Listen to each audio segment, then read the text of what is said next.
immense plaisir de commencer la semaine avec vous, mesdames et messieurs. Nous sommes le 24 juillet 2023. Nous sommes donc à Kinshasa.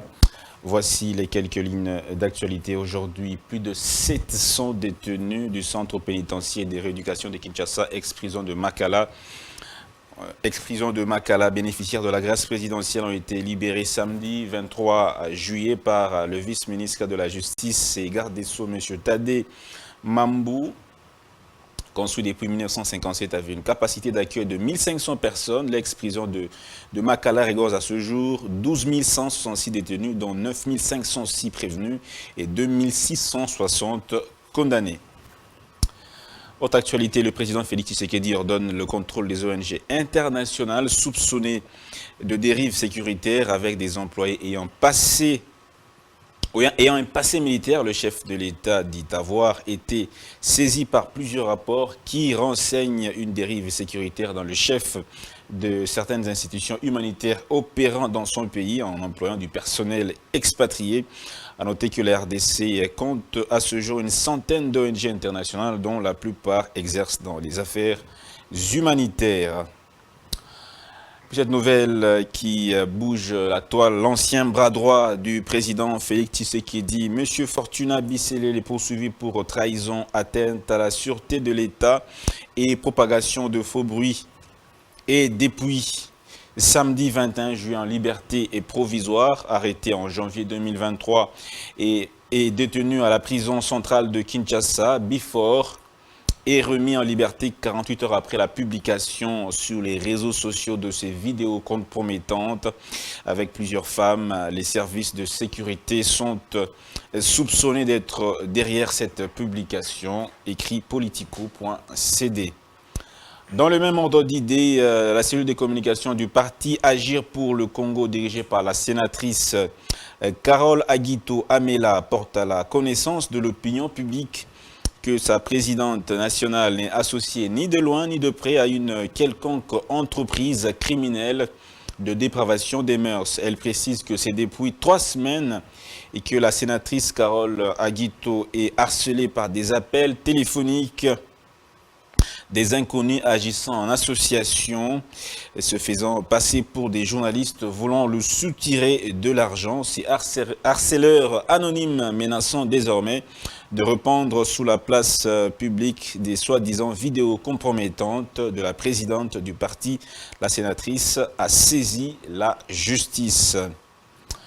RDC toujours clôture ce dimanche 23 du dépôt des dossiers des candidatures pour les législatives. La suite du chronogramme opérationnel se présente comme suit. Du 24 au 28 juillet, ajout, retrait et substitution des dossiers des candidats députés nationaux. Le 9 août 2023, il y aura publication des listes provisoires des candidats députés nationaux. Il s'en suivra les dépôts et traitements de recours en contestation des listes des candidatures à la députation nationale du 10 au 26 août 2023. Ensuite, se clôturera par la publication par la CENI des listes définitives des candidats députés nationaux le 10 septembre 2023. Voilà, et on devrait être avec lui aujourd'hui, monsieur Serge Nseka, patron du journal de la ville. J'ai même oublié de vous le dire, il a été victime d'une agression.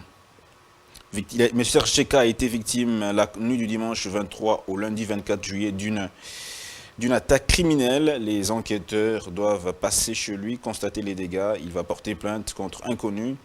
Toutes nos compassions au patron du journal de la ville, M. Serge Nseka, dont la voiture et les vitres de sa maison ont été sérieusement caillassées la nuit. Voilà, mesdames et messieurs, merci d'être avec nous. 2 sujets vont faire l'objet de cette émission. Premièrement, nous parlerons nous allons rester sous le contrat minier entre la RDC et les Émirats Arabes Unis.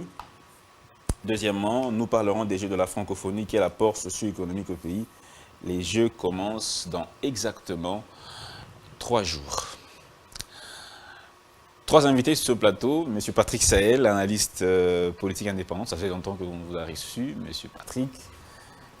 Aujourd'hui en lunettes. Hein? Bonjour, bonjour très cher Dan, et je profite pour saluer Eric Izani et Monsieur Christian Moleka.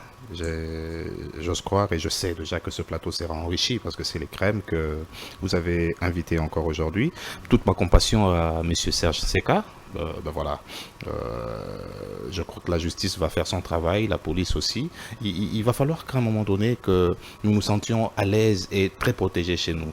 Généralement, quand ces genres de cas arrivent, on dépose une plainte contre inconnu et après, même la police, c'est au bout, la police ne sait pas quoi faire. Parce que quand on dit inconnu, même la police ne sait plus comment attaquer, comment traquer l'inconnu.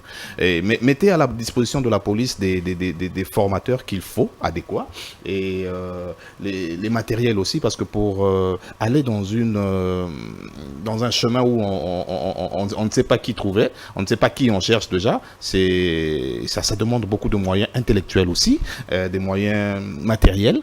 Donc nous allons demander à, déjà comme il y a eu, je ne sais pas comment vous appelez ça, remaniement ou changement au niveau de la police, nous demandons chaque fois, emmener nos policiers à faire des mises à niveau, des formations de recyclage pour que la population congolaise et quinoise en particulier soit réellement protégée. Vous savez, depuis cette histoire, depuis un bon bout de temps, nous pleurons, nous disons ici que les Koulouna nous mettent mal à l'aise. Au Congo, à Kinshasa, quand vous rencontrez un policier la nuit, c'est pas pour votre sécurité. Déjà, si on doit avoir la même pensée quand je vois un policier la nuit et quand je suis en face de l'inconnu la nuit, là, ce n'est plus la police. Il faudrait que la police soit vraiment à proximité de l'homme pour protéger les personnes et leurs biens. Voilà, je fais un clin d'œil à Sir Seka par rapport à ce qui lui est arrivé. Je sais qu'il est fort et il va tenir encore. J'avais un biscuit, je ne sais pas si... Allez-y. Voilà. Je dois lancer un message à M. Gentil Ngobila et son adjoint, Gekoko. Arrêtez de vous entretuer. Hier, j'étais à Kingabwa, le fief même de Gekoko. Mais je vous dis, Kingabwa est trop sale. J'ai roulé avec ma petite voiture, j'ai eu pitié de ma voiture. Je me suis dit, mais comment ces gens votent Gekoko Moulumba? Ça, c'est son fief. Par rapport à Gentil Ngobila, je me dis, mais où est passée l'opération Zéro Trou Kinshasa? 64 millions de dollars partis comme ça. Mais Kingabwa n'a plus de trous. Ça, ce ne sont plus de trous. Je ne sais pas si on doit appeler ça érosion. C'est impraticable, cher Gentil Ngobila et cher Monsieur Gekoko. Arrêtez de vous entretuer là-bas pour les potes. Déjà, à la limite, je demanderai au président de la République, bon, si les élections, parce que je pense qu'il garde certains à cause des élections, parce qu'il voudrait bien avoir la population que qu'a Gentil Ngobila et les autres, mais ils doivent faire leur travail. Ils doivent faire leur travail. Kingabwa est trop sale, très très sale. Merci beaucoup, Monsieur Patrick Sahel. Monsieur Christian Moleka, bonjour aussi. Bonjour et merci beaucoup pour l'invitation. Juste pour abonder sur ce que dit Patrick Sahel, est-ce que je réfléchis à haute voix, est-ce que l'attaque qu'a connue Nseka n'est pas liée à son engagement pour la ville? On connaît Serge Nseka comme celui qui tient une émission autour des questions de la ville. On connaît ses prises de position sur les enjeux de la ville. Avec les tensions qu'on a au niveau du gouvernorat, est-ce qu'il n'y a pas un lien entre ce qu'il subit et les tensions qu'il y a autour de la ville? Je crois que possible. Il y a moyen de régler politiquement des questions comme ça sans grande tension. Nous sommes en train de parler francophonie, mais voir l'état de la ville, les artères sont très sales. Hein. On va recevoir 3000 invités, les gouverneurs et les vice-gouverneurs sont ailleurs, ils sont en conflit de leadership, alors que la ville devrait se préparer également, surtout les grands artères, pour recevoir les invités. C'est même l'image du pays qu'on va vendre pendant un temps, et l'autorité urbaine n'est pas focus pour l'image. Ils sont dans une guerre de leadership entre les deux et mettent à côté les grands intérêts de présenter une ville viable, propre, pour que ces 3000 personnes qui vont venir pendant quelques semaines repartent avec une image d'une ville agréable. Et demain, nous pourrons bénéficier des touristes qui reviendront parce qu'ils ont apprécié la ville pendant cette période. Mais nous avons malheureusement un leadership de la ville qui est ailleurs plutôt que de travailler pour l'intérêt du rayonnement de la ville. Merci beaucoup, Monsieur Christian Moleka. Monsieur Eric Izami, bonjour aussi. Merci. Bonjour Dan Zeng, bonjour à Patrick Sahel, bonjour à Christian Moleka, bonjour aux téléspectateurs également. Je joins ma voix aux amis pour dire à Serge Seka que je le sais fort. Et ça peut arriver, mais bon, qu'il soit fort, qu'il reste fort, et que nous espérons aussi que la police va bien faire son travail jusqu'au bout pour dénicher ceux qui ont été à la base de ça. Mais bon, aussi par rapport au biscuit, je voudrais particulièrement m'adresser aux deux chefs, c'est-à-dire le gouverneur et son vice. Vous savez, personne d'entre vous ne va atteindre l'argent qu'avait Silvio Berlusconi. Non, personne. Mais il est parti, il a tout laissé. Il est parti, il a tout laissé. Quelque grand que soit le roi, ils sont ceux que nous sommes, disait Pierre Corneille dans les Cides. Ça finira un jour. Mais oh, qu'est-ce que vous allez léguer à cette population de Kinshasa? Nous sommes chiffrés à près de 15 millions. Et rassurez-vous, 15 millions, ça vous fait toute la Côte d'Ivoire. C'est comme si vous gériez un pays. 15 millions, ça fait même au-delà des Zimbabwe qui a 13 millions. Je ne veux pas aller ailleurs parce que la Belgique n'a que 15 millions d'habitants. Donc vous gérez presque un pays. Concentrez-vous sur ce qui est essentiel. Qu'est-ce que nous dirons de vous après votre passage? Qu'est-ce que les enfants retiendront de vous? Que de guerre. Vous avez suffisamment eu chacun un parcours, une expérience. Mettez ça au bénéfice de notre population plutôt que de vous quereller. Parce que je ne vois vraiment pas ce à quoi vous allez vous... l'utilité. Voilà, je ne vois vraiment pas quoi. Là, nous sommes même malaisés, vous voyez. On devait commencer notre émission par dire que voici, nous avons un problème d'insalubrité chez nous. Voici aussi, nous avons beaucoup de jeunes gens qui sont un peu désœuvrés, mais que l'on pouvait mettre à contribution par rapport à cet accueil que nous attendons tous. Oui, pour la francophonie notamment.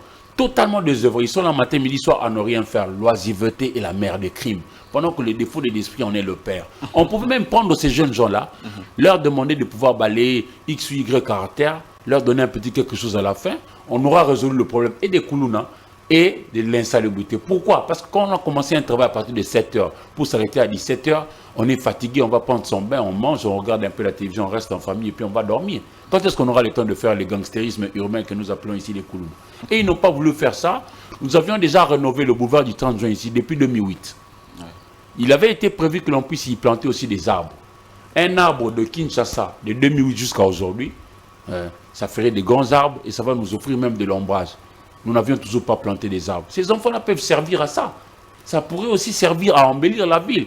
Nous ne venons pas seulement critiquer les autorités, nous voulons qu'elles s'améliorent. Et arrêtons d'être dans des fanatismes, même pour le chef de l'État. Arrêtons de dire béton, béton. Parce que ceux qui ont visité les autres pays, ils constatent que les autres avancent. Mais nous, on marque le pas, on est toujours dans les fanatismes aveugles.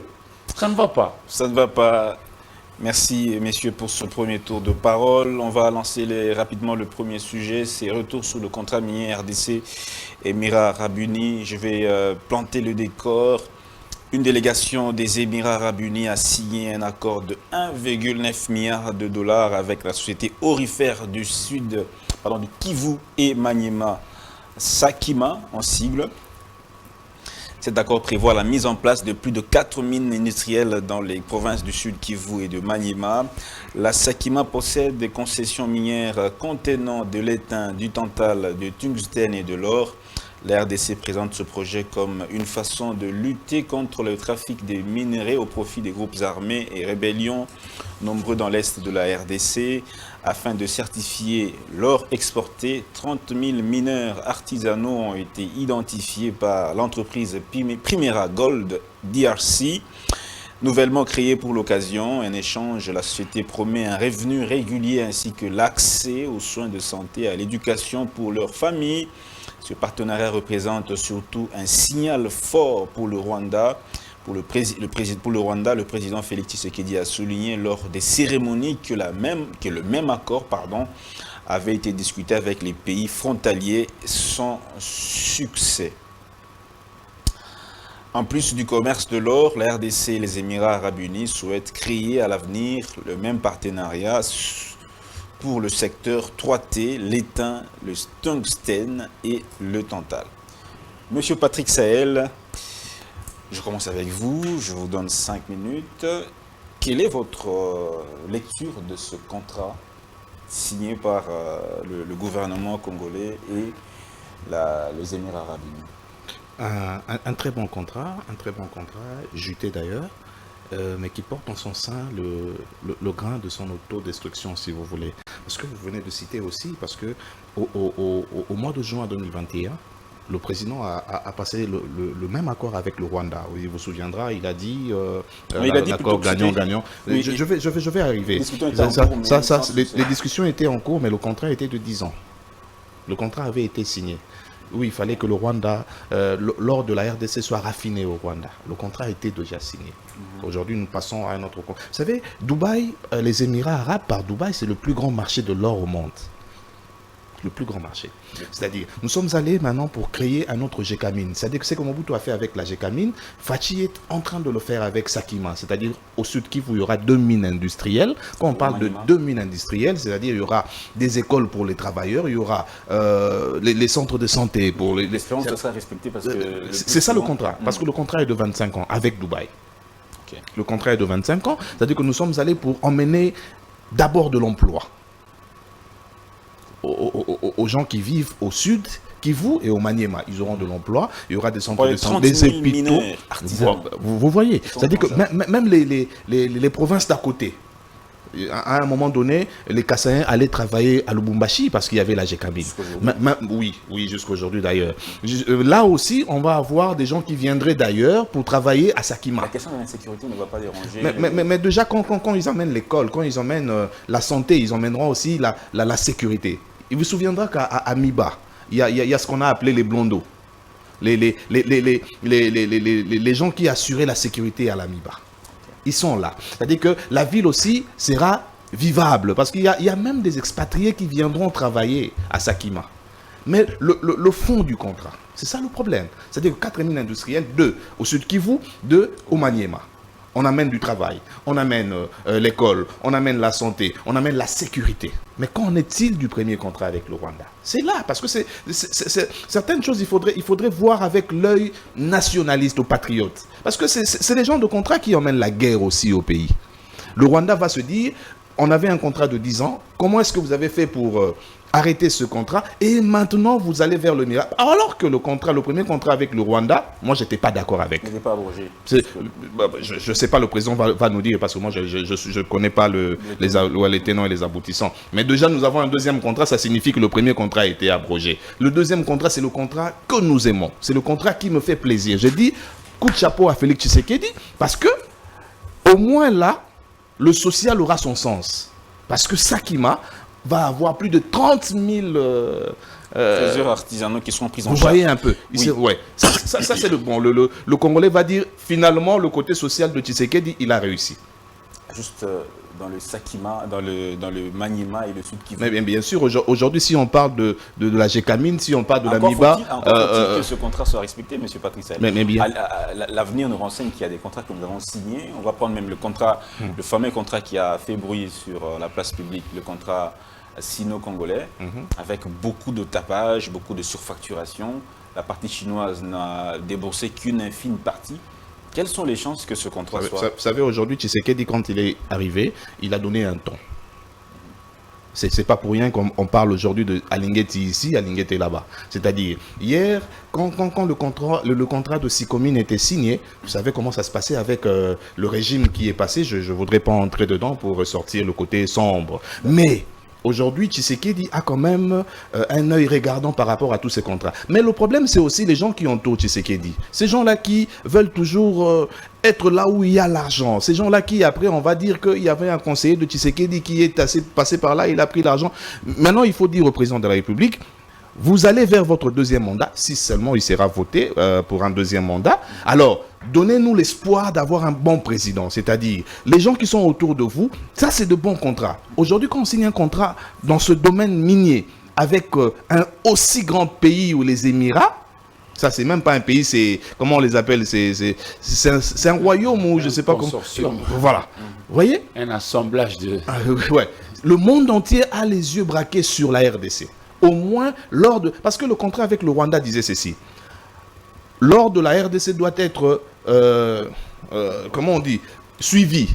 On se retrouve un bon matin avec la traçabilité de l'or de la RDC. C'était ça le contrat avec le Rwanda. Maintenant, il faudrait qu'il y ait le même problème avec, la même solution avec les Émirats. C'est-à-dire que notre or, on va retrouver notre or au plus grand marché mondial de l'or à Dubaï.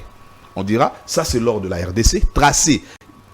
On a pris à Sakima, c'est passé par, je ne sais pas quelle usine de raffinage, au moins il y aura aussi 4 usines industrielles pour raffiner l'or au Maniema et au Sud Kivu. Et puis, ça passe pas. C'est coup de chapeau à Félix Tshisekedi, mais il faudrait qu'on dise, un tien vaut mieux que deux tu auras. Alors, nous prenons d'abord ce qu'il a présenté par rapport à ce contrat minier avec les Émirats, et il faudrait que ça soit bien fait. Bien fait pour que ça bénéficie totalement aux Congolais. Merci beaucoup, M. Patrick Sahel, pour cette première lecture de ce contrat en tout cas qui est salué de la société civile locale, qui trouve un important donc, contrat qui sera donc une aubaine pour la population locale. Plus de 30 000 ménages et leurs dépendants vont donc être pris en charge. Monsieur Moulé qui est en train d'écrire, je vais le laisser écrire. Alors, Monsieur Eric Izami, je vous passe la parole. Quelle est votre lecture de ce contrat? Est-ce que vous avez des craintes sur la mise en œuvre effective de ce contrat? D'abord, il faut commencer par saluer ce qui est fait. Tout ce qui est fait avec l'idée de pouvoir permettre aux Congolais d'accéder à leurs richesses naturelles et puis d'en profiter, même pour maintenant, pour les générations à venir, il faut le saluer. Mais je note que chez nous, généralement, on arrive toujours à bien réfléchir, bien penser, bien s'accorder. Mais lorsqu'il faut passer maintenant à l'acte, c'est là où ça pose problème. Je note ici que nous sommes dans le Sud Kivu. Sud Kivu a presque le relief du Japon. J'ai fait le Sud Kivu. J'ai visité plusieurs territoires, Katana, Kavumu, Walikale, non pas Walikale, Walungu, Walikale c'est dans le nord, Walungu, Fizi, Shabunda, etc. Si ce contrat permettra à avoir les usines et tout ça, je note que déjà dans le coin, il faudrait d'abord penser à la construction de tout ce qui va régénérer de l'énergie, parce que ça fera défaut. Pour faire tourner des mines de ces gens-là, il faut avoir... Dans le contrat, déjà avant de le signer, je pense que tout a déjà... Oui, mais encore faut-il le mettre en place.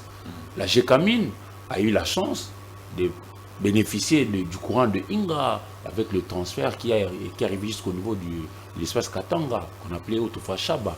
Mais là, sur place, il n'y a que Ruzizi, si je ne me trompe. Il n'y a pas beaucoup de grands barrages. Il faudra en créer. Alimenter. Oui. Parce que nous avons un major qui est aussi chez nous ici, mais cette fois-là dans la province de Haut-Ouélé. La province de Haut-Ouélé a pour chef-lieu Isiro Matari. La personnalité connue là-bas, c'est Maman Henri Tenengapeta. Il y a Dungu, Rungu, Wamba, Watsa et Faradje. Dans Watsa, il y a la cité qu'on appelle Doko, là où se trouve Kilomoto autrefois. C'est une aubaine. Je crois que le régime passé a quand même pu faire le bon choix parce que celui qui exploite là-bas, sur place, c'est Kibali Gold Mine, chapeauté par Barrick Gold. Ils ont créé beaucoup d'infrastructures qu'il n'y avait pas. S'il fallait attendre tout de Kinshasa, nous en serions très loin. Là-bas, sur place, l'opérateur minier qui est là, Kibali Gold Mine, l'autorité connaît, le gouvernement connaît, et même l'opinion, ils ont su créer d'abord les barrages hydroélectriques d'envergure. Il y a d'abord Nzoro 1, Nzoro 2, Ambaraou, et puis Azambi. Azambi a été exclusivement bâti, construit par les opérateurs économiques congolais. Il y a un certain Feni Matsando, les IOB. Alors, c'est des exemples pour moi à suivre. Parce que là, sur place, ils ont créé des écoles, ils ont créé les routes. Autrefois, lorsque nous allions, par exemple, dans le Haut-Ouélé, dans WhatsApp, la route nationale numéro 27, 178 km. 178 km a été réhabilité par Kibali Gold Mines. Si autrefois la prémisse est vendue à 10 000 francs, lorsqu'on a réhabilité cette route-là, qui relie Watsa à Aru, la bière a retrouvé son prix de Kinshasa, c'est-à-dire 2500, 3000. Donc c'est des choses à faire. Ces contrats, nous le saluons. Mais nous voulons que nous soyons regardants. Vous qui allez bénéficier de l'opportunité d'aller discuter de ça, il faut faire en sorte que vous puissiez tout faire pour que le Congo retrouve sa part. Il ne faudrait pas que les autres viennent toujours chez nous prendre et puis s'en aller avec. Je note ici que la France, par exemple, n'a pas de gisement d'or. Mais la France passe pour être la 3e réserve mondiale de l'or. Mais nous-mêmes qui en avons, qu'avons-nous de réserve dans notre banque ici, comme en termes de lingots d'or? Je voudrais que nous soyons regardants. Et si j'étais le chef de l'État, Félix Antoine Tshisekedi, je prendrais peut-être l'initiative de prendre, pourquoi pas 1000 Congolais, jeunes Congolais, qui vont aller apprendre comment gérer cette mine ou ces minéraux. Et même si jamais il arriverait à avoir son 2e mandat et qu'il arriverait aussi à le quitter plus tard, au moins il y aura de l'expertise nationale pour pouvoir perdurer dans la gestion, dans la bonne gestion de ces minéraux-là. Parce que l'or apporte aussi beaucoup de problèmes. Pourquoi? Parce que nous sommes regardés. Nous sommes un pays convoité. Le Rwanda, là, il va toujours nous faire des problèmes. Et puis, apparemment, il a aussi des alliés, l'Ouganda, parfois les Burundi. Et je vois, je ne dis pas qu'ils sont encore alliés avec le Congo-Brazzaville. Mais la proximité qu'il y a ces jours-ci entre le président Sassou Nguesso et Paul Kagame, moi, ça me dérange. Ça craint. Voilà. Merci beaucoup, M. Christian. Je vous passe la parole, votre lecture. Merci. Je dirais qu'il y a deux enjeux importants qu'il nous faut saisir. Il y a l'enjeu international et puis l'enjeu régional. L'enjeu international, c'est lequel? C'est que Dubaï, c'est le point de passage de entre 20 et 40% de l'or du monde. Mais Dubaï forge de l'or pour l'Europe, notamment pour la Suisse. Et donc il y a un débat qui avait commencé en Europe autour de diamants du sang, puis autour de l'or qui viennent des pays des conflits. Et beaucoup d'entreprises européennes, pour se faire bonne conscience, ont demandé à Dubaï qui est leur source d'approvisionnement. En fait, Dubaï fait le sous-traitant. Hein. C'est Dubaï qui vient vers le marché africain, achète de l'or des réseaux africains, le fond pour aller vers les grandes consommations en Europe suisse. Et donc ils ont demandé à Dubaï, qui est leur plaque tournante, de mettre un peu de l'ordre dans ces réseaux pour qu'eux n'aient pas mauvaise conscience avec de l'or qui vient des zones de conflit. Et c'est comme ça que Dubaï a commencé à chercher comment améliorer ses voies de traçabilité de l'or pour ne pas subir la pression de ces acheteurs qui sont européens. Donc c'est davantage d'abord une démarche qui vient de Dubaï lui-même, de vouloir rassurer. Et vous allez remarquer que la première démarche s'est faite sans le Congo. Ça veut dire que Dubaï s'est positionné dans les pays voisins, qui ont vendu le fait que le Congo est un pays instable, fragile, et que la meilleure façon d'accéder à l'or du Congo, c'est de se positionner dans les pays voisins et d'utiliser les filières qui vont des pays voisins vers Dubaï. Et c'est comme ça que nous avions signé à l'époque, et beaucoup avaient décrié ce contrat-là avec le Rwanda, qui faisait du Rwanda le sous-traitant de l'or du Congo pour aller vers Dubaï. Et donc les tensions qui sont nées entre Kinshasa et Rwanda ont gelé l'application de cet accord, a donc mis la pression sur les acquéreurs qui sont Dubaï, qui veulent avoir les minéraux parce que leurs demandeurs attendent des minéraux. Ils ont donc préféré venir directement vers le Congo qui est la source et ne plus subir les tensions qu'il y a entre nous et le Rwanda et donc pouvoir s'approvisionner à la source. La bonne chose, c'est que pour une fois, nous avons réussi, à travers la pression diplomatique, à ramener les acheteurs vers le Congo eux-mêmes. Et donc de ne plus passer par les pays voisins qui servaient de sous-traitants aux minéraux du Congo. Et donc depuis très longtemps, la guerre, on le sait, a pour enjeu la maîtrise des matières premières. Les pays voisins ont vendu et continuent à vendre l'image d'un Congo instable, que c'est eux qui maîtrisent les filières. Et donc l'or du Congo, on le sait, passe par l'Ouganda, par le Rwanda, et ainsi de suite. Et donc ça, c'est un coup, je dirais, que nous sommes en train de réussir, de casser ce relais régionaux et de ramener les acquéreurs directement au pays, officiel, négocier avec le Congo. C'est vraiment un bon coup. Maintenant, ça aura de l'incidence. Parce que le Rwanda, qui avait signé un contrat de sous-traitance, qui a implanté tout un réseau d'entreprises, va pas accepter de perdre comme ça. Il est très probable qu'il y aura des tensions et peut-être que toutes les guerres que nous avons ne sont pas aussi innocentes que ça, des pressions pour vouloir garder cette position de relais entre le Congo, l'Est du Congo et des marchés internationaux. Est-ce que la RDC, en signant ce contrat avec le Rwanda, ne savait pas que le Rwanda était un sous-traitant de la RDC pour les Émirats ou les autres pays qui achètent de l'or? Comment ne pas le savoir? Si vous regardez tous les rapports vous disent que le Rwanda exporte du coltan qu'il n'a pas. Tous les rapports économiques le disent. C'était une approche que nous, au début, nous avons décriée parce que pour le président, il s'agissait de construire une alliance stratégique avec Kigali, qui serait une alliance de stabilité. Il a été victime de sa bonne foi. C'était une mauvaise pensée stratégique de penser acheter la paix par l'économique. On n'achète pas la paix. On n'achète pas la paix par l'économique, surtout pas pour celui qui peut prendre.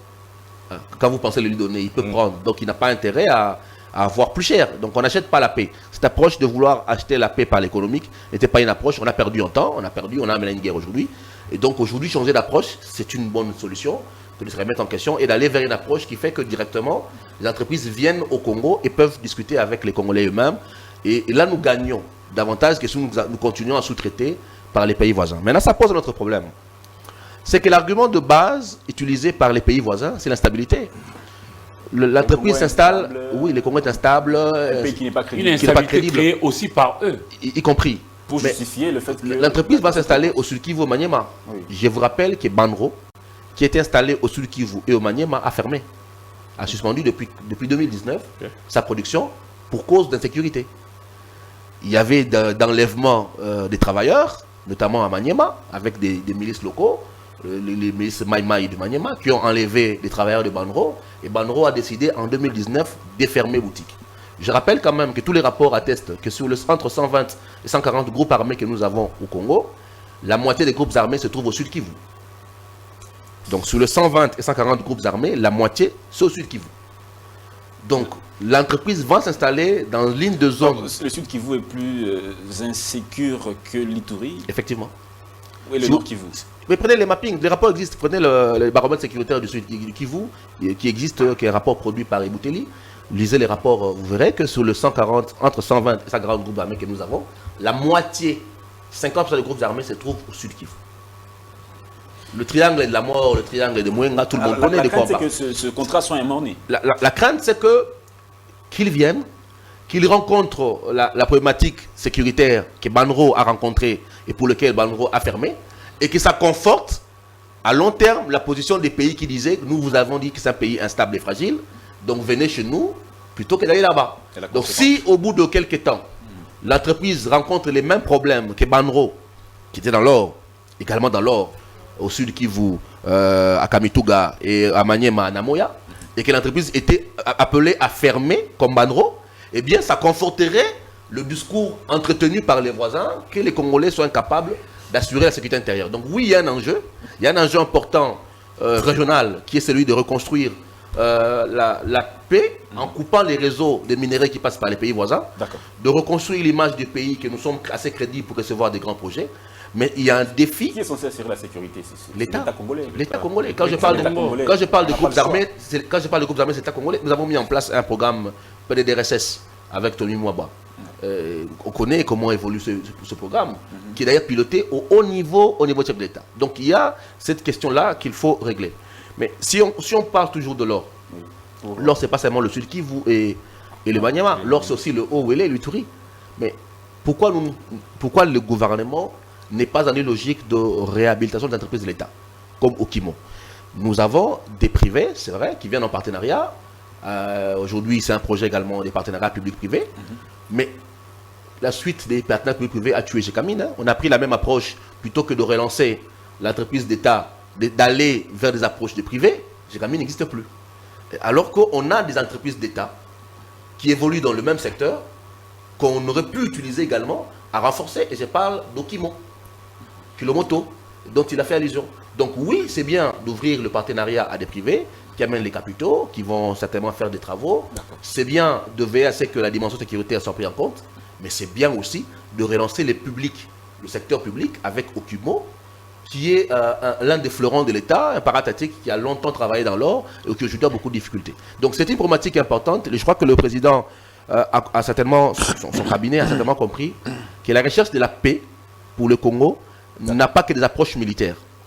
La recherche de la paix au Congo a également des segments économiques. Parce que la vraie guerre, c'est la guerre économique, c'est la guerre des ressources.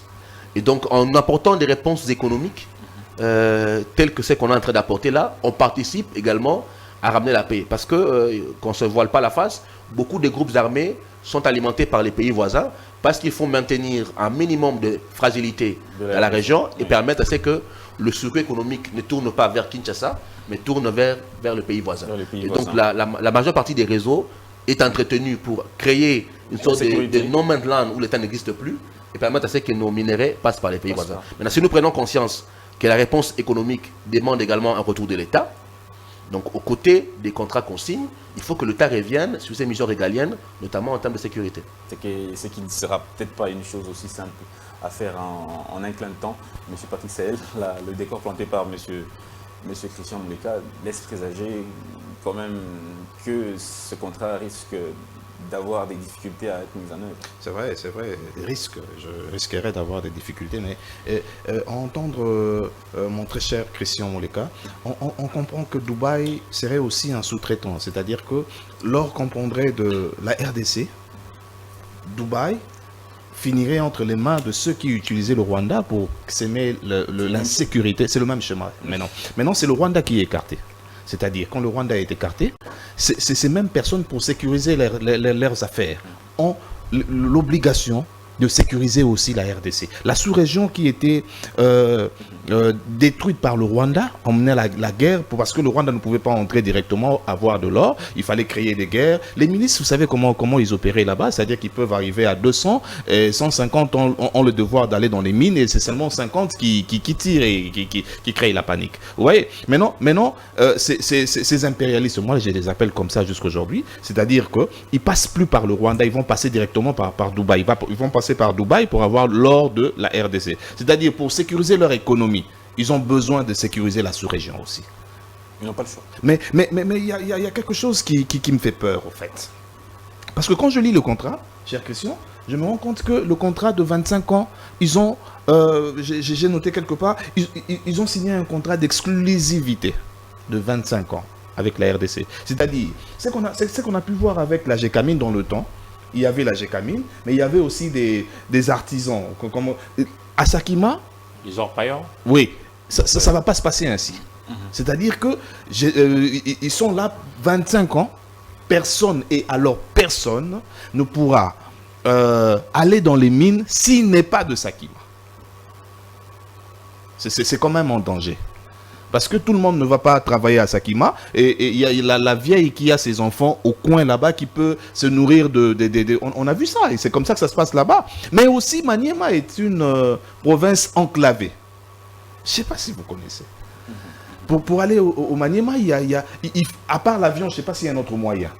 Ah, mais pourtant, Maniema, c'est, je dirais, un peu le Tibet du Congo. Voilà. Parce que si vous suivez tous les colons qui sont passés, ils sont toujours passés par Kassongo, qui est la plaque tournante par laquelle on relie l'est du Congo à l'ouest. Toutes les voies des caravanes des Arabes, ça passe par Maniema. C'est comme ça que Maniema a l'influence musulmane, parce que c'était une plaque tournante le bastion même de l'islam chez nous. Des arabistes. Et donc toutes les voies qui vont de l'est pour l'ouest passent par Maniema. Le problème, c'est comment nous, comme État, nous utilisons Maniema comme plaque tournante d'accès et construire les routes qui permettent de relier le nord au sud. Et pas seulement cela, nous avions été avertis. Nous avions déjà été avertis par Henri Morton Stanley qui, en son temps, il y a 7 siècles, il disait, sans le chemin de fer, le Congo ne vaudra pas un franc. C'est à nous maintenant, tout ce qui sera investi, de pouvoir prioriser. Que va-t-on faire pour permettre à ce que tout ce qui vient de l'ouest puisse aller vers l'est et vice-versa. Je pense que c'est ce qu'il fallait faire au début. Justement. C'était ça en amont. Oui, c'est comme ça que j'ai relevé ici, dans mon inquiétude, que justement chez nous, on arrive à bien réfléchir. Mais quand il faut mettre en pratique, c'est là où ça va casser. Parce que même avec les Chinois, il avait été prévu que l'on puisse nous construire des voies ferrées. Rien n'a été fait. Rendons-nous compte que depuis 60 jusqu'à aujourd'hui, nous n'avons même pas pu poser 1 mètre de rail. Même pas 1 mètre. Mais tous on a failli. Mais on est prompt à pouvoir faire le Djalelo. Il faut vraiment arrêter avec ça. Nous devons être exigeants. Voilà pourquoi j'ai même épinglé le fait qu'il sera aussi bon que de pouvoir former chemin faisant les Congolais. Pourquoi 25 ans, c'est toute une génération. Voilà. La question de ça a soulevé une problématique très importante, celle des artisans. Vous savez, en 2014 ou en 2013, le président Joseph Kabila avait pris une décision de geler l'activité minière à l'est, dans les provinces, je crois, du nord et du sud. Et il y a eu beaucoup de tensions parce que l'artisanat est un déversoir de jeunes qui, parfois, sont en manque du boulot. Sont en manque de boulot, qui peuvent finir dans les milices et donc qui vont faire l'économique, le débrouillardisme plutôt que d'aller dans les mouvements armés. Et donc, lorsqu'on prend l'option de fermer l'artisanat, non pas de l'encadrer, mais de fermer l'artisanat, ça veut dire qu'il y a une jeunesse qui va se retrouver sans emploi, et qui sera probablement exposé au retour vers les groupes armés. C'est vraiment une sorte de cycle qu'il faut bien voir, comment soit on gère l'artisanat, on l'encadre, ou soit on trouve un mécanisme, parce que ces gens qui vont se retrouver sans emploi sont une menace pour la sécurité, parce qu'ils peuvent facilement basculer dans les groupes armés. Donc l'enjeu de l'artisanat chez nous est très important. Mais au-delà également de solutions telles qu'apportées par Dubaï, moi je crois que l'État congolais peut aller plus loin. En quoi faisant nous avons parlé, c'est Eric Zami qui a parlé des réserves d'or. Mais pourquoi, alors qu'aujourd'hui de plus en plus de pays s'élèvent pour parler, on parle du BRICS notamment, d'une monnaie qui va s'étalonner sur l'or et non plus sur le dollar, pourquoi le Congo ne pense pas à construire des réserves d'or au niveau de la Banque centrale et donc créer un mécanisme où l'État lui-même achète de l'or en mettant en place des canaux qui conduisent l'État l'or vers l'État et donc des réserves d'or au niveau de la banque, qui donnerait également à notre Très pays important. Des moyens de stabilité. Donc il y a des moyens à construire à l'intérieur. Au-delà de ce réseau d'or qu'on peut construire, mais il y a l'histoire de la certification. Vous savez, au Congo, on n'a que la certification du diamant. Hein? Pour exporter le diamant du Congo, il y a le processus Kimberley auquel nous avons adhéré. Et donc, vous devez avoir le certificat de Kimberley. Mais il n'y a aucun processus de certification de l'or. Alors que le Congo peut créer une certification de l'or pour que l'or qui sort au Congo soit certifié, non pas venant des zones de conflit, mais c'est l'État. Parce que ça nous échappe.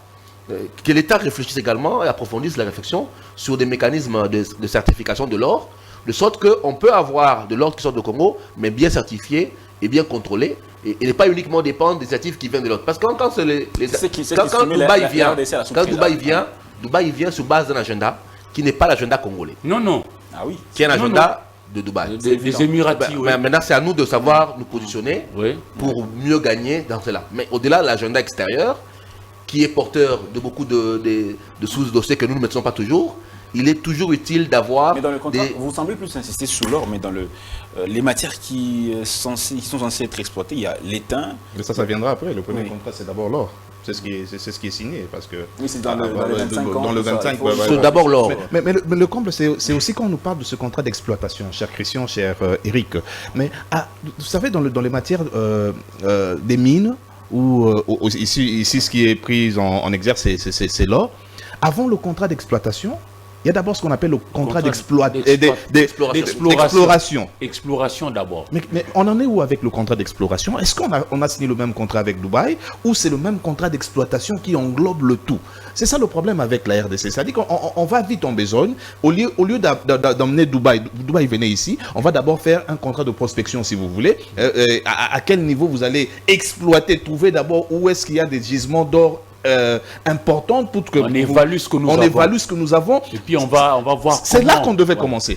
Et nous, la RDC a fermé les yeux. Je ne sais pas si c'était pas bien défini. Directement, on va avec Dubaï signer un contrat d'exploitation et d'exclusivité. C'est ce qui fait mal. C'est-à-dire que dans les jours qui viennent, si nous ne traitons pas bien ce problème, on aura des groupes. C'est ce qui a détruit Kivu. La question de l'autorisation. C'est ce qui a.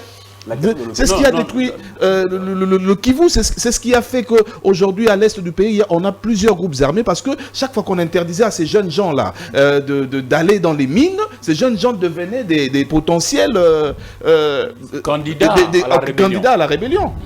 Et aujourd'hui, c'est le même problème que nous sommes en train de créer sans le vouloir, ni le savoir avec le maniement. Juste pour abonder, hein.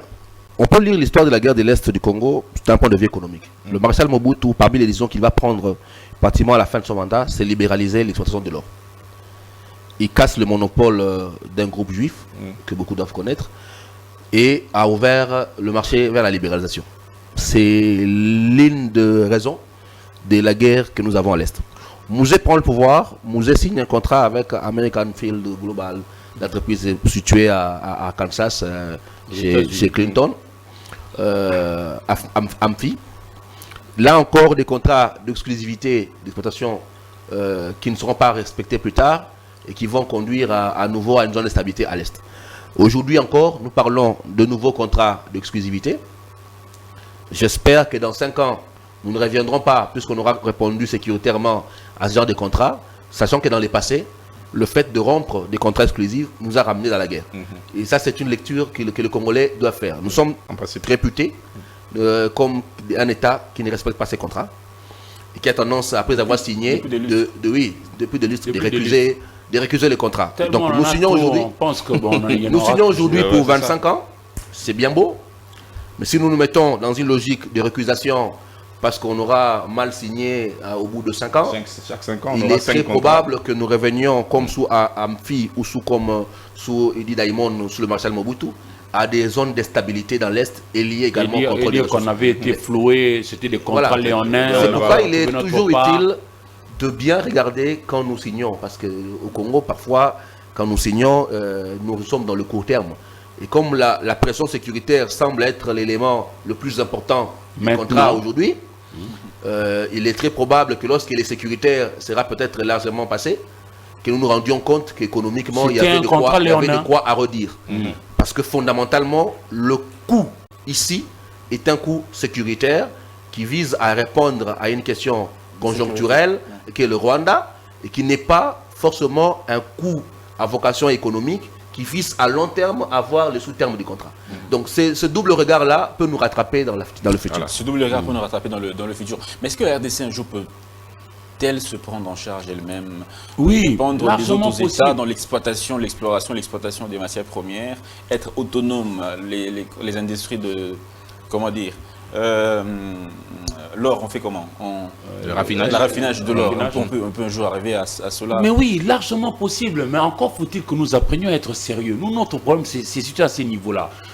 Moi, le cas vient de bien établir la différence. Chez nous, on va vite en besogne. On devrait, en principe, à mon sens, commencer d'abord par l'exploration. On sait à peu près évaluer ce que nous allons donner aux autres. En termes, voilà. Et puis quand ils vont passer à l'exploitation, on verra, chemin faisant, comment ça va évoluer. Parce que demain, nous n'allons pas arrêter d'avoir des enfants. Ils sont toujours nombreux là, les jeunes gens. Et d'ailleurs, tout est lié pour moi. C'est l'occasion pour moi, encore une fois, que le gouvernement puisse voir dans quelle mesure ramener ce qu'il avait initié en son temps, au tout début du mandat du chef de l'État, Félix-Antoine Tshisekedi. Il pensait faire venir les constructeurs automobiles. Puisque nous avons aussi les cobaltes dans les autres provinces voisinantes toujours. Pourquoi ne pas faire venir la Toyota, Hyundai, etc. et les implanter, qui à Goma, qui à Bukavu, qui à Kindu. Je sais que ça va pouvoir ramener tous ces jeunes-là. Ceux qui ne pourront pas peut-être forcément être dans les mines, pourront être dans les différentes entreprises autres pour vivre et voir dans la vie. Parce que toutes les mines ne pourront pas donner du travail à tout le monde. Parce qu'il faudra diversifier. D'un côté, on fait les mines, mais de l'autre, on doit faire aussi l'agriculture parce que les gens doivent manger, etc. etc. Mais malheureusement, puisque maintenant, un peu comme a dit Moleka et Sahel, la question de l'insécurité nous met mal à l'aise. On veut en finir une bonne fois pour toutes. Alors que lorsque ça sera fini, on aura d'autres problèmes qui vont ressurgir. Et moi, je souhaiterais vraiment que l'on puisse commencer par prioriser les infrastructures. Quand je parle d'infrastructures, pas seulement l'énergie, je vois aussi l'école. Si nous arrivons à former nos enfants, même lorsque nous ne serons pas là, ils pourront arriver à bien gérer. Mais si nous ne sommes pas là, ils vont nous rire au nez, ils vont dire, mais nos parents, ils ont laissé vraiment 25 ans à ces gens pour exploiter pendant que nous n'avons rien. Elle a bien dit, l'exclusivité posera problème. Parce que, in fine, c'est toujours notre or, c'est toujours nos minerais. Bon, on parle or parce que l'or brille, l'or captive, mais il y a aussi les temps. Il y a aussi les colombos tantaliques. Tantal, ça fait penser au coltan. Coltan, c'est les minerais très prisés pour la fabrication de tout ce que nous avons comme machine. Aujourd'hui, téléphone, ordinateur, etc. Ce n'est pas rien. Et nous devons être sérieux. 25 ans, c'est jusqu'au 2048. Mais c'est pas rien. C'est pas aujourd'hui. Moi, je rappelle. Espérons qu'on sera encore vivant. Moi, je rappelle seulement, il y a une étude qui démontre qu'à l'horizon 2100, le Congo aura épuisé 80% de ses minerais. C'est ça. À l'horizon 2100, oui, les études existent. Et à la DIPO, nous avions même lancé à l'époque, on voulait avoir une conférence autour du terme quand les mines finiront. Mais c'est que deviendrons-nous quand les mines finiront. C'est une étude qu'on a commencé, je crois qu'on va relancer. Parce qu'à l'horizon 2100, c'est-à-dire dans 70 ans, 80 ans pour certains, donc 80 ans, nous aurons épuisé 80% de nos réserves en ressources minérales. Et donc les autres viennent pomper, ils viennent pomper. Pour aller construire chez eux. Et Dubaï, ils font des réserves. Dubaï est dans une logique. Réserve, alors que j'ai décrit le fait qu'on a de l'or, mais on n'a pas de l'or dans notre Dubaï est dans une logique. Dubaï est dans une logique de diversification de l'économie. Les pays arabes, émiratis dépendaient du pétrole. Ils ont conscience que le pétrole est en train de disparaître, qu'à l'horizon 2050, le pétrole n'aura plus de grande place dans l'économie. Déjà avec la voiture électrique. Voilà. Donc ils sont en train de diversifier leur économie, d'aller vers le tourisme, d'aller vers la raffinerie d'or, d'aller vers le sport, le football, ainsi de suite, d'aller vers l'aviation, émiratis, devenir des hubs de voyage pour dépendre. Et nous restons dans une logique où nous dépendons essentiellement des minerais. Et donc là, nous discutons encore de minerais, alors que dans l'horizon 2100, on n'aura plus de minerais. Ça veut dire un jour, on va se réveiller, on n'a plus de ressources. Et tout ce que nous avons pu emmagasiner aujourd'hui comme contrat, comme on n'a pas diversifié, comme on n'a pas fait solution d'alternative, eh bien, on va continuer à pleurer. Parce que les minerais ne sont pas éternels. Désolé. Merci beaucoup, monsieur Christian Moleka, pour votre ouverture sur cette question. En tout cas, je pense qu'on va prendre la deuxième thématique de cette émission. Il nous reste, je pense, moins de 30 minutes. Une vingtaine. Deuxième sujet, la régie va me montrer les temps qui nous restent pour bien répartir. Et jeu de la francophonie qui est l'apport socio-économique. C'est vrai qu'il y a eu d'importants travaux qui ont été faits au stade de 24 minutes. presque 25, donc Stade de Marty, Stade Tata Raphaël, Unikin, voilà, il y a des moyens qui ont été déboursés. Quel apport socio-économique de la RDC, pendant que certains pays se sont désistés à organiser ces Jeux de la francophonie. La RDC s'est porté garant. Alors pour quel intérêt? Je commence avec qui? Monsieur Moleka venait de parler. Monsieur Sel, je peux commencer avec vous? Vous êtes prêt ou je donne la parole d'abord à Eric? Bon, ça dépend de vous, je préfère qu'Eric commence, hein, parce que voilà, pouvez, il a de la matière au... Sans problème. Sans Oui. problème. Voilà, quel peut être l'apport socio-économique de ces Jeux pour la RDC? Ben oui, c'est une grande occasion, ça n'arrive peut-être qu'une seule fois à la vie, parce que bon, réunir autant de monde pour venir chez nous, surtout pendant que nous avons de graves problèmes, à pouvoir expliquer aux autres pour qu'ils comprennent notre situation, je crois que c'est à saluer. Mais je note ici qu'on a manqué d'être sérieux dès le début, parce que ces Jeux ont été reportés plus d'une fois, mais malheureusement, ceux qui avaient la possibilité, la responsabilité, allais-je dire, de mettre en place des infrastructures, n'ont regardé que Kinshasa. Et en outre, ils n'ont pas été sérieux dans la matérialisation de tout ce qui avait été décidé. Et c'est seulement, in fine, que nous avions vu venir M. Isidore Kwanja, que j'ai salué ici en passant. Lui, au moins, avec lui, on a vu quelque chose jaillir à gauche et à droite. On a quand même vu certaines infrastructures. Mais je crois que c'est à saluer par rapport au fait que ces Jeux de la francophonie offrent les infrastructures. Bon, même si j'ai décrié le fait que ce n'est que Kinshasa, j'aurais voulu que ça soit ailleurs, même le Congo central, les Kwango, les Koulou, le Maïndombe, qui sont proches ici, même l'Équateur, on ne l'a pas fait. Mais je crois que ça va permettre aux uns et aux autres de pouvoir parfaire leur talent pour que demain, nous puissions être capables de pouvoir organiser aussi d'autres rencontres, même au niveau africain. Et puis ça va peut-être nous ramener des devises et puis faire vivre. Là, tu as parlé de l'aspect économique. Parce que chez nous, je note que, par exemple, le peuple Wagenya, qui est dans la Tchopo, ils sont nés là. C'est un peuple riverain, au bord du lac, comme du fleuve. La nage, c'est leur affaire, quoi, naturellement. Alors, si jamais ces enfants-là avaient été entraînés suffisamment pour faire, par exemple, le jeu avec la natation, voilà à peu près, ils vont être aptes à pouvoir nous ramener des devises ailleurs, etc., même éclore notre aura. Parce qu'on a non seulement besoin d'argent, nous avons aussi besoin d'être bien vus dans les concerts des nations. On a cessé d'être ces grands zaïrs parce qu'autrefois, on avait eu à organiser quand même le combat du siècle, Mohamed Ali contre George Foreman. Mais depuis, qu'avons-nous fait? Alors que des talents, on en a à foison et dans tous les domaines. Rends-toi compte, cher Dan, que Taboulé est d'ici, Kofi Olomide est d'ici, Papa Yemba est d'ici, JB, Ouera, Fali aujourd'hui, Ferré. Mais on n'a même pas une salle de spectacle. C'est aberrant, non? Pour un si grand pays comme le nôtre.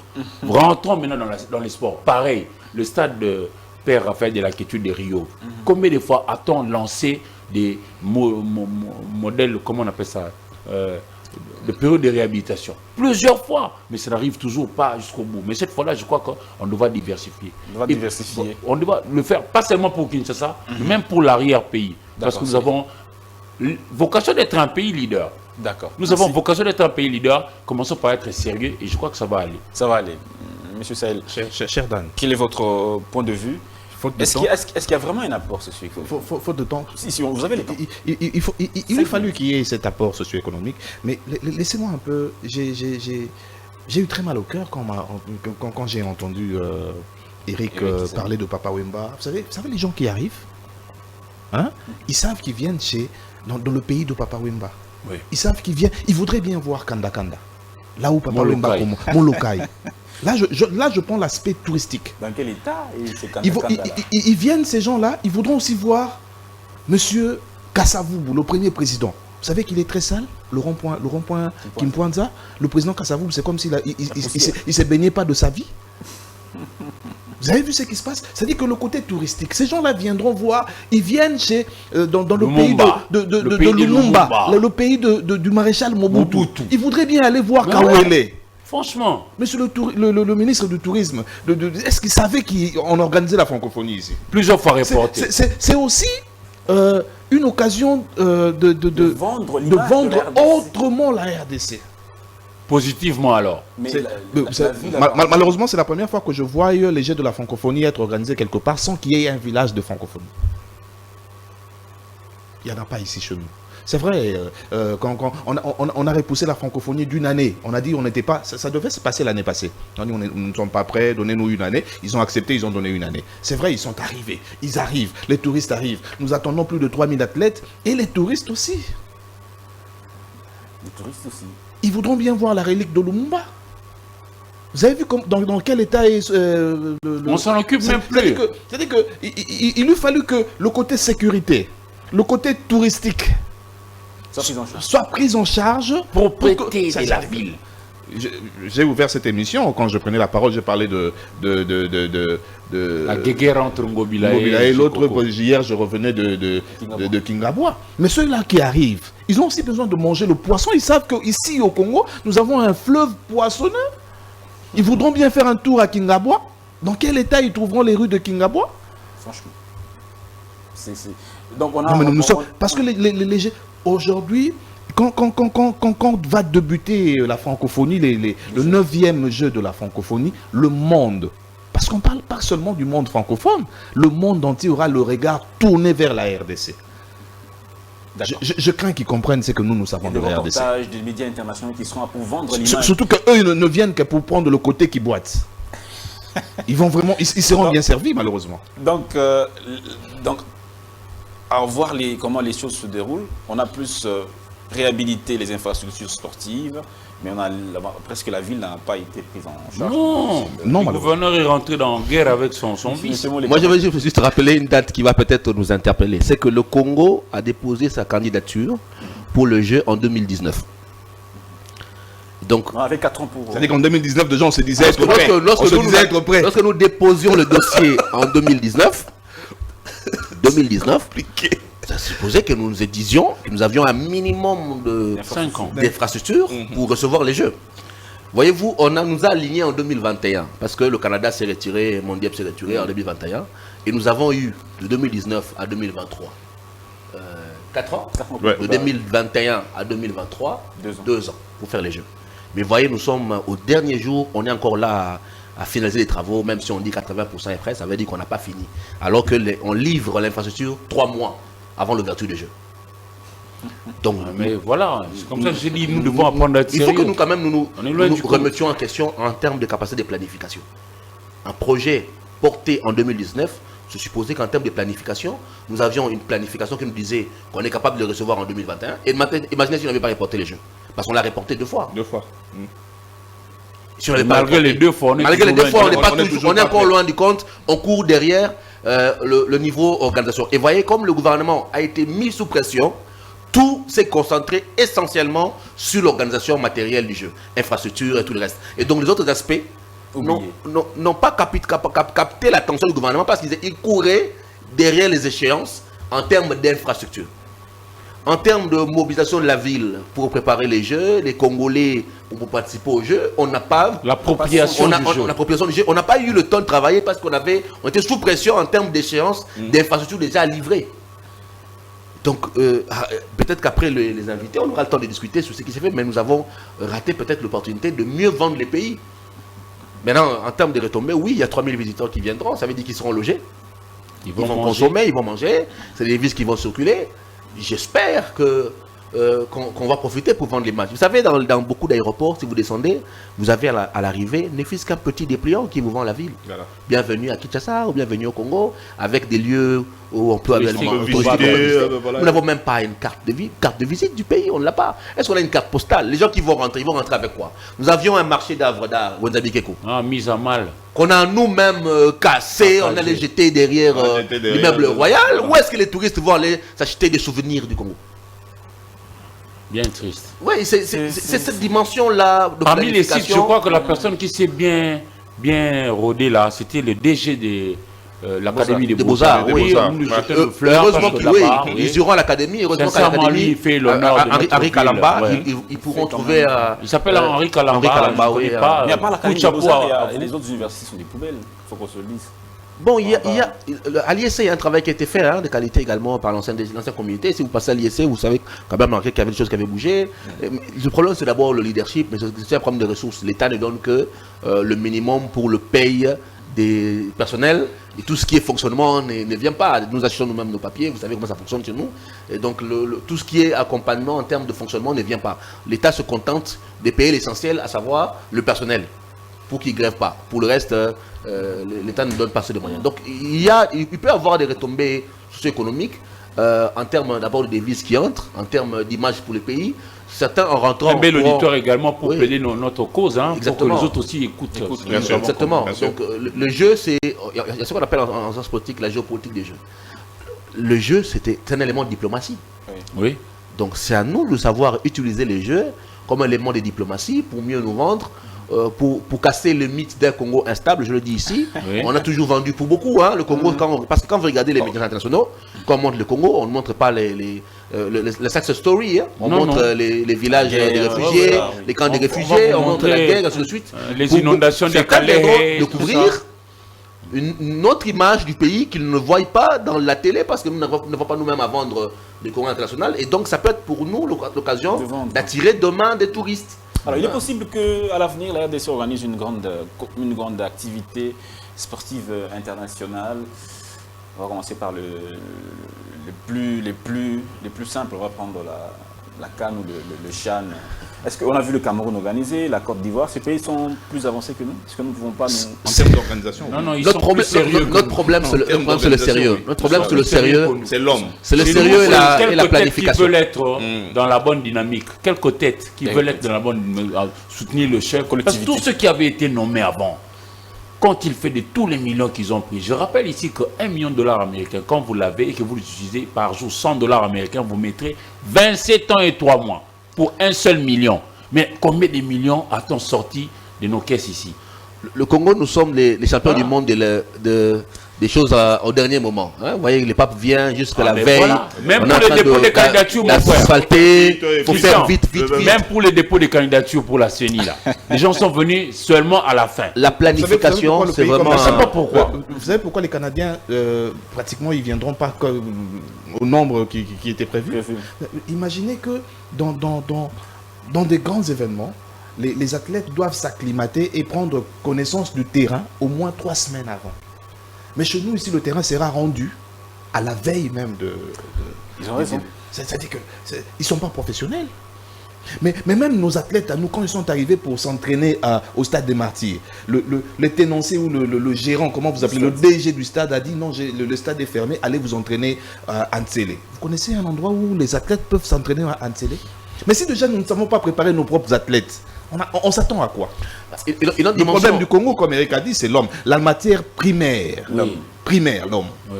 Mais une autre dimension, c'est qu'on n'organise pas les jeux pour le perdre, on organise les jeux pour le gagner. Voilà. Parce que c'est un élément de puissance. Le Congo envisage de gagner combien de médailles? Combien de médailles? Déjà, je suivis les athlètes qui parlaient d'absence d'équipement, qui parlaient d'absence de frais de fonctionnement, certains qui étaient à Lubumbashi, qui n'arrivaient pas à venir à Kinshasa. Le transport. Oui, donc il y a un sérieux problème de préparation en termes d'outils à donner à nos équipes. Et ce serait quand même dommage que nous finissions le jeu sans gagner des médailles d'or. Alors que le pays a investi énormément et qu'on a eu suffisamment de temps pour préparer nos athlètes. Et ce n'est pas des talents qui nous manquent. Ce n'est pas des talents qui manquent. C'est malheureusement que nous faisons les choses à la va-vite. Et comme nous ne sommes pas trop sérieux dans les organisations, ben voilà, nous allons faire des choses pour les autres. C'est possible que l'homme congolais change à l'avenir. Mais bien sûr, c'est pourquoi il faut changer l'homme, peut-être Bomontologie dont on parlait ici. Il faut changer l'homme. Il faut réhabiliter la sanction. C'est pourquoi nous sommes ici sur le plateau de télé en train de dire qu'il faudrait qu'on change. Il faudrait changer. Réhabilitation de la sanction. Celui qui travaille bien, qu'il soit sanctionné positivement. Mais que celui qui travaille mal, qu'il soit sanctionné négativement. Ça servira de leçon. Voilà, je suis d'accord avec vous, mais il faut aller encore plus loin dans les paradigmes. C'est que au Congo, nous pensons que les richesses, c'est de l'or, c'est des coltans, comme on a fait le débat ici. Nous avons toujours parlé des scandales géologiques, c'est pas ça c'est l'homme. Il y a de richesses que d'hommes. Le Japon n'a pas de l'or. Le Japon n'a que... Mais ils sont sérieux, suffisamment sérieux. Le Japon exporte le poisson, le thon. Ils exportent le thon. Parlons de l'eau. Le thon, ils sont dans l'électronique, avec les jeux vidéo, et dans l'industrie automobile, donc l'électronique également. Mais les Japon sont une puissance. Ils n'ont pas d'uranium, ils n'ont pas de coltan. Le problème, ce n'est pas le sol. Le problème, c'est celui qui est sur le sol. Et notre problème, effectivement, c'est l'homme. Il y a 7 pays, les pays du bassin du Tchad. Vous savez ce qu'ils ont déclaré? Ils ont dit qu'ils viendront en RDC. De gré ou de force, ils prendront l'eau de la RDC. Bon, rendons-nous compte si on n'a pas une bonne armée. Comment on va faire? De gré ou de force? Formons les nôtres. Puisque vous en parlez, nous, au niveau de la dipole, en 2019-2018, lorsque la problématique de l'eau du Tchad commence, nous avons écrit ce qu'on appelait les wargaming. Le wargaming, c'est des stratégies de simulation que l'armée utilise dans beaucoup de pays du monde pour simuler les guerres d'avenir. Nous, au niveau de la dépôt, nous avions dit que l'enjeu demain, c'est le contrôle de l'eau, et donc la guerre de l'eau interviendra. Or, la force navale au Congo, c'est toujours à Goma, à Banda. Et la guerre pourrait se faire à Zongo. Et donc, il faudrait redéfinir stratégiquement notre flotte navale en anticipant les guerres de demain. Et donc, nous avons proposé un atelier de wargaming entre la DIPOL et le CHES-2, le haut commandement, et essayer de réfléchir sur les guerres d'avenir, notamment la guerre de l'eau.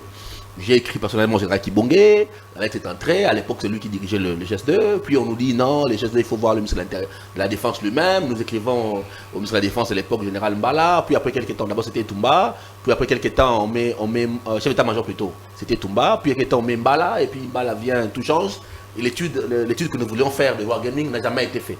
Alors que nous, comme techniciens, nous proposions à nos services de défense des mécanismes de simulation pour anticiper les conflits de demain. Vous voyez comment chez nous, malheureusement, lorsque vous proposez des idées d'intelligence qui permettent au pays d'anticiper, d'évoluer, vous les trouvez gens se coalisent en aparté pour vous casser. Des portes fermées, mais si vous venez chanter Djalelo, là, vous êtes adulé très facilement. Ça ne va pas. Ça ne va pas. C'est comme ça que j'insiste ici. Mais il y a une question, c'est importante qu'on doit se poser. Comment on atteint ce niveau on va le qualifier comme ça, la médiocrité. L'homme congolais est, on va le dire, médiocre. Comment on ne va pas dire ça. Mais ici sur le plateau, je suis en face des Indes, non, je suis en face non, de attendez, Sahel, on va... je suis en face des Christians. Bien sûr, il y a quelques merveilleux. C'est-à-dire que nous sommes petits-fils de ceux-là qui étaient grands, Mobutu, Lumumba et compagnie. Nous sommes leurs petits-fils. On peut redevenir ce qu'eux ont été. Mais seulement, actuellement, le mal chez nous, on a chassé la sanction. Réhabiter la sanction, tu verras que ça va aller. La déchéance. Je ne veux pas qu'il y ait l'impunité. Dans toutes les nations, il y a des périodes de déchéance. Parce que vous connaissez un moment de chute, historiquement, parce que c'était colonisé, la Chine l'a vécu, l'Europe l'a vécu. Mais lorsqu'une nation est en phase de déchéance, ceux qui sauvent une nation, c'est des hommes de grandeur. Des hommes de grandeur, des hommes porteurs de vision, qui sont capables de présenter à la société un rêve nouveau. C'est que le Congo manque aujourd'hui, c'est des hommes de grandeur. C'est-à-dire au niveau de l'élite, des hommes capables de créer un rêve nouveau, à partir desquels tout le monde peut s'identifier et aller vers ce rêve. Voilà. Des vrais leaders alors. Des vrais leaders. Nous avons des gens qui nous balancent à longueur de journée des sextapes qui ne riment rien. Nous avons des hommes qui viennent au pouvoir pour avoir le matériel. Et qui n'ont pas une capacité immatérielle à créer un rêve de société. Le Congo manque de cap. Nous avons besoin d'un cap. Il peut être, comme les Japonais ont parlé de la révolution Meiji, il peut s'agir du sunrise, comme le disent les Chinois. Shine veut dire, en anglais veut dire aussi s'élever. Hein. Donc quand ils parlent du China, c'est le soleil qui s'élève. Donc il nous faut des dirigeants capables de créer une perspective. À l'horizon 2063, nous aurons 100 ans. Quel Congo dans 100 ans? Et quand on commence, ça doit commencer maintenant, cher Christian Moleka. Comme ça, le Congo dans 100 ans que nous voulons, à partager cette vision et à agréger autour de vous des gens qui croient en cela, alors là nous commençons à construire un chemin. Il faut une planification. Le problème, c'est que nous projeter des acteurs qui n'ont pas grandes visions. dans cette dimension de projeter des grandes visions, de projeter un rêve. Il a parlé de Mobutu. Vous avez une vision de grandeur, même si ça tournait beaucoup autour de sa personne, mais une vision de grandeur. Il voulait d'un Zaïre grand, d'un Mobutu grand. C'est pour ça que nous avons eu le combat à Ali Foreman. Parce qu'il voyait grand. Le Zaïre de Mobutu a été le premier pays à utiliser le téléphone portable, télécell, en Afrique. Et même le premier pays à avoir le tramway avant la Belgique. Avant la Belgique. L'un des premiers pays africains à avoir IBM implanté, parce que nous avions IBM implanté ici, et on montait des ordinateurs IBM au Congo, parce qu'il y avait une vision de dire Zaïre numéro 1, Zaïre numéro 1. Aujourd'hui, il nous manque cette grandeur-là. Cette grandeur-là que nous n'avons plus. Il faut la réinventer. Il faut la réinventer. C'est l'élite. Oui, c'est notre boulot, l'élite. L'élite, oui. Et à nous de le pousser. De la bousculer. Mais non, tu dors. Pas toujours les politiques, parce que le politique chez nous, on se connaît la qualité des politiques. Je suis désolé, on connaît la qualité des hommes politiques que nous avons. Nous avons beaucoup perdu en qualité. Les politiques élitistes.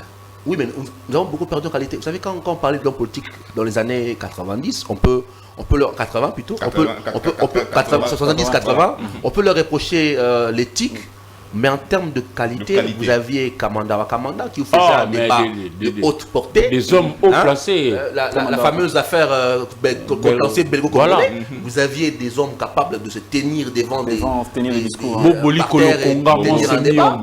Hein? Et même les Bikoulia aussi. Vous aviez des gens comme Liaou, cofondateur de l'IDPS, Liaou. Et Bois, Mia Molengo. Quand vous prenez Liaou, cofondateur de l'IDPS, qui est Liaou en termes de sommité intellectuelle, vous voyez, vous avez ce niveau d'intelligence que nous avions dans la classe politique. Aujourd'hui, lorsque vous vantez l'intelligence, on vous prend pour un fou. Malheureusement, aujourd'hui, l'intelligence n'a plus vraiment sa grande place dans la qualité d'hommes que nous avons en politique. De moins en moins, nous avons des hommes de qualité. Non, mais Dan, il ne faut pas dire que c'est un échec collectif. Et Eric l'a dit, c'est pas parce qu'il y a le faux que les vrais n'existent pas. Les vrais sont là, mais on leur donne pas la possibilité de s'exprimer. C'est maintenant à ceux qui sont du bon côté de l'histoire d'utiliser les vrais. Exactement. D'utiliser les bonnes personnes. Et nous connaissons le président a dit qu'il fallait mettre la bonne personne à la place qu'il faut. Voilà. Malheureusement, il ne faut pas prendre les gens parce qu'ils viennent. C'est pas encore ce qui se fait. Nous sommes dans un système électoral où vous avez l'alternance à chaque 5 fois 10 ans.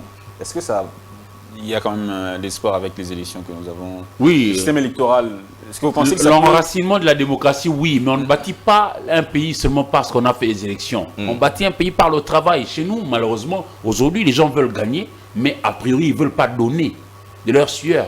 Pour gagner, il faut d'abord travailler. Nous devons inculquer ça. La Chine s'est construite avec les prisonniers. Mais je vais dire quelque chose qui risque de choquer. La plupart des nations positionnés ou assis aujourd'hui ont eu des dictateurs à la tête. Vous savez, on peut pas construire une nation, on ne peut pas bâtir quelque chose de fort en 5 ans. Mais pourquoi l'homme blanc qui nous vend la démocratie aujourd'hui avec l'alternance chaque 5 ans? Lui, il a des royaumes chez lui. En Espagne, c'est un royaume. Le Belge, c'est un royaume. Même les Anglais. Il n'y a pas de royaume, ils peuvent. Angela Merkel est restée là pendant 16 ans. Pendant 16 ans. mais chez nous, ici, ils vont dire au président. J'étais au Cameroun il y a moins d'un mois. Chez Biya, qui a 91 ans. Chez Biya. C'est-à-dire qu'il a su imprimer quelque chose dans la pensée même des Camerounais parce qu'il a traîné. Parce qu'il n'a pas 5 ans, il n'a pas fait ça. Moi, je ne suis pas vraiment d'accord avec ce genre de débat que ça mais parce que le débat, il est intéressant en termes de stabilité. Comment on stabilise et on peut stabiliser démocratiquement. Il y a des pays comme le Ghana qui sont stables démocratiquement. On a des pays comme le Botswana qui sont stables démocratiquement. Il est possible d'avoir une stabilité dans la démocratie. Le problème, c'est quel type d'homme nous avons à la tête pour et avoir... il donne quelle impulsion pour que le bas puisse suivre. Le Bénin a une stabilité dans la démocratie. Comment on fait pour avoir une stabilité dans la démocratie? Est-ce qu'il faut seulement avoir la stabilité dans l'armée, dans le pouvoir fort, le parti-État? On l'a eu avec quelles conséquences pour le développement? Mobutu a été très longtemps. Donc c'est vraiment un débat qu'on peut avoir. Par contre, moi le débat que j'aimerais que nous ayons, c'est d'où viennent les hommes qui nous dirigent? Vous savez, ailleurs, pour faire la politique, on vient des grandes écoles. Hein. On a fait l'ENA, on a fait l'IEPE. Se supposait qu'on a connu les grandes préparations. On vient des grandes familles. On porte un nom. On a un parcours. On a les ressources financières nécessaires pour venir en politique. Chez nous, les politiciens viennent d'où? Quand vous voyez d'où ils viennent, vous pouvez comprendre comment ils se comportent. Il y a une étude qui a été faite par le professeur Bob Kabamba, qui est politologue, qui existe, qui fait un profilage de nos candidats. Dans les assemblées provinciales, l'essentiel des candidats viennent soit de l'enseignement, soit des commerçants. Députés provinciaux.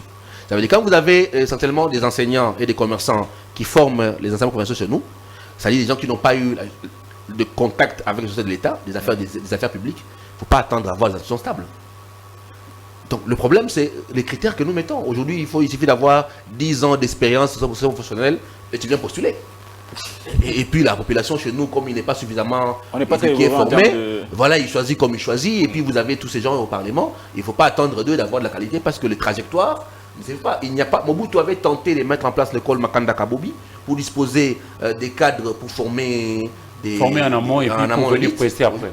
Aujourd'hui, on a un problème de cadre. D'où viennent nos dirigeants? Ils viennent d'où? Ils viennent de la rue et puis ils se retrouvent en politique. Il n'y a pas de cadre.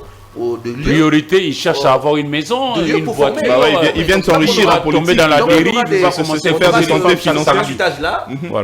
On n'a pas la stabilité. Entre-temps, la population s'accroît. On s'accroît en nombre. Et les défis sont énormes. Plus de 100 millions d'habitants aujourd'hui. C'est à la fois un atout. C'est à la fois un atout, parce que quand vous avez 100 millions d'hommes, ça veut dire la capacité d'avoir plus d'impôts, la capacité d'avoir des bras qui travaillent, donc une masse ouvrière.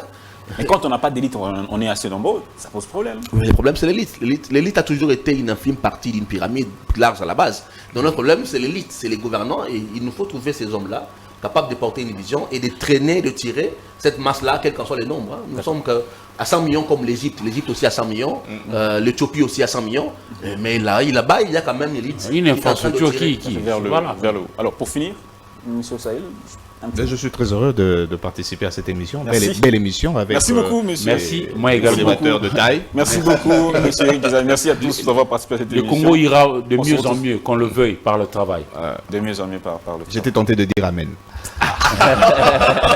Merci, cher Sahel. Encore une fois, nous sommes de cœur avec vous, monsieur Serge Seka. ben Espérons oui, que monsieur. ça ira très bien, en tout cas. Prenez courage. Merci beaucoup. Portez-vous bien. On se retrouve demain pour un autre débat, un autre casting. À demain.